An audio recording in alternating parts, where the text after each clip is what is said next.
Yo, what is up everyone? Welcome back to a brand new video here on the channel. So hope you guys are all having an amazing day today. I apologize for the lack of guides the past couple days. I've been pretty busy with some stuff with some college courses as well as just some, real life stuff. Surprisingly, I actually have a busy schedule as of late. However, I've decided to go ahead and take a break from that very busy schedule to make a guide for you guys. And it is overfeeding event, which will be this week's event. Now, I just would like to say, props to PG. I normally aren't, extremely excited over overfeeding events. However, in this case, this is an extra event to save up speed ups because the majority of players don't have any speed ups because otherwise, Fort was like 2 events ago. So if it was Fort, then no one would be getting any points besides the top spenders. The second thing is also it's a holiday. And really for feeding, you can kind of just do it whenever. You don't really have to log on for extended periods of time to do even somewhat decent in the event due to a special feature of this event, which I will explain in just a second. This event is very straightforward, however. It's a feeding event. It's what it says, right? All you got to do is level up your dragons.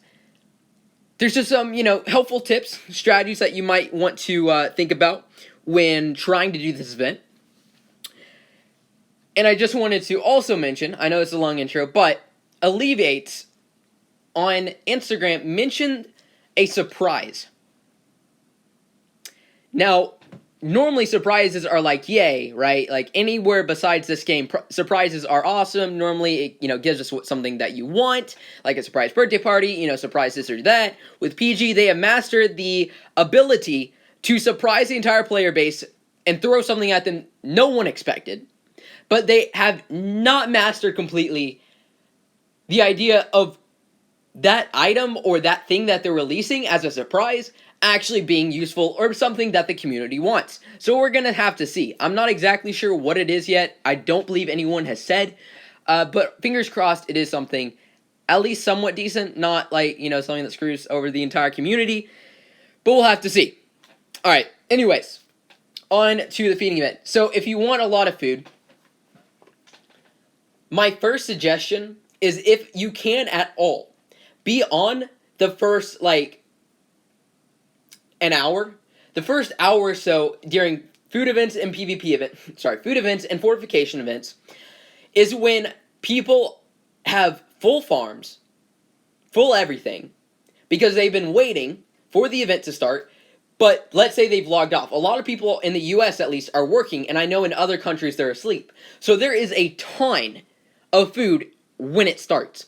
And that is really when a good portion of my points happens is every single attack, I'm pulling in like 600k each time within the first hour. After that first hour, that is when it goes down to 0 per attack, and like food is scarce, it's a famine, it's really bad, okay? So definitely try and get in the first hour. If you can't, the best way to save up food is if you have a lot of castles in Atlas, make sure your food is full. So if you go to your bank, and I'm not going to go to it because Cord show, if you go to one of your banks and you click on it and you say manage, you hit manage and you hit banks, you can see how much food your team has in total stored in the bank. And if that number is not full, make sure it is by tomorrow.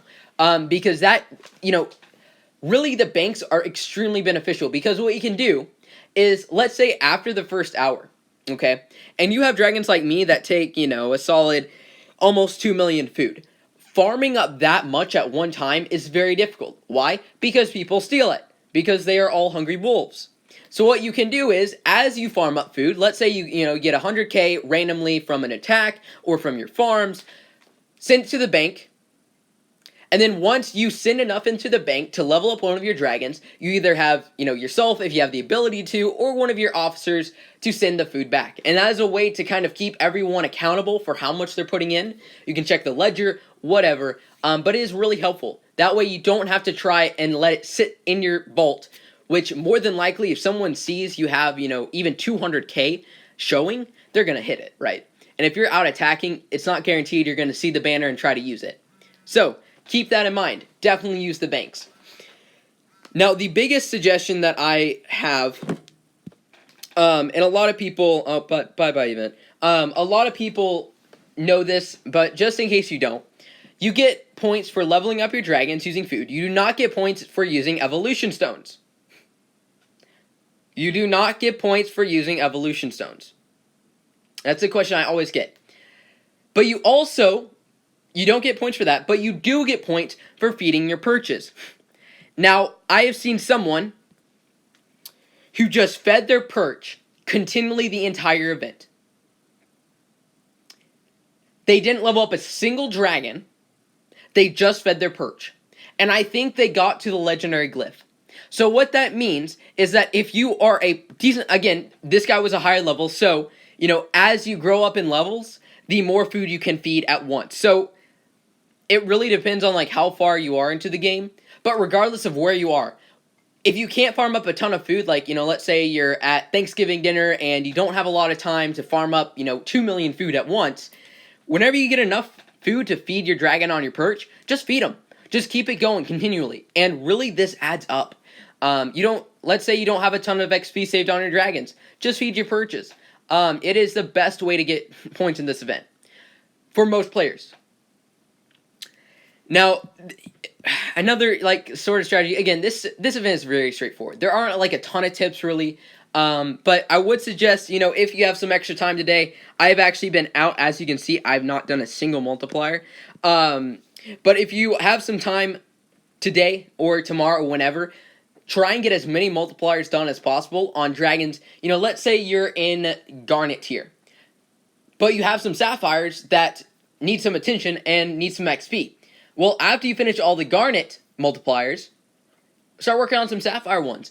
So instead of running the same dragon over and over and over and over and over again without multipliers and getting very little XP, just use the multipliers on a ton of dragons, and that will help boost them up to whatever level or whatever XP they need to finish out whatever level they are on.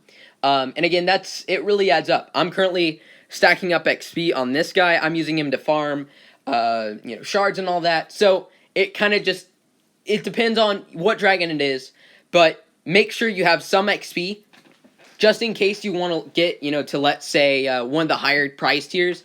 I don't know for a lot of players who are going to be watching this video if, just feeding the perch is going to get you to the legendary glyph. Because, for example, as you can see right here, if we go to here and then let's say we want to do this guy. Let's just say we want this guy. So if we feed him, you see how he's only 78k? But this guy is 170k. And I think it's 30 minutes for this bar to fill? Because it goes down to okay, so let's say I feed it up, right? You cannot feed it until it goes below 95%, which I believe takes 15 minutes or something like that. Hold on, let's do some quick math. So it's an hour and 30 minutes for 25%. So if you divide that by 5, that will get you about 30 minutes. So every 30 minutes you can refill it, right? Pretty sure. Wait, no, that's not right. That is definitely not right. It's about 20 minutes, I think. Yeah, about 20 minutes. What is math? Yeah, about 20 minutes it takes for it to go down to 95. And then once it gets back to 95, you can refill it. And remember, guys, keep your farms boosted. And what I mean by that is use these production boosts. It increases the production by 200% and also increase protection, which is amazing because people can't steal as much, which is always a good thing. I think that's about it. Again, event's pretty simple, pretty straightforward. Just some, tips here and there. If any of you guys have other tips or suggestions, put it down below in the comment section. And if there's a good one, I'll make sure to pin it so people can see. But anyway, guys, thank you guys so much for tuning in. Hope you enjoy and hope you guys have a very happy Thanksgiving. And I will see you in the next video. Peace out.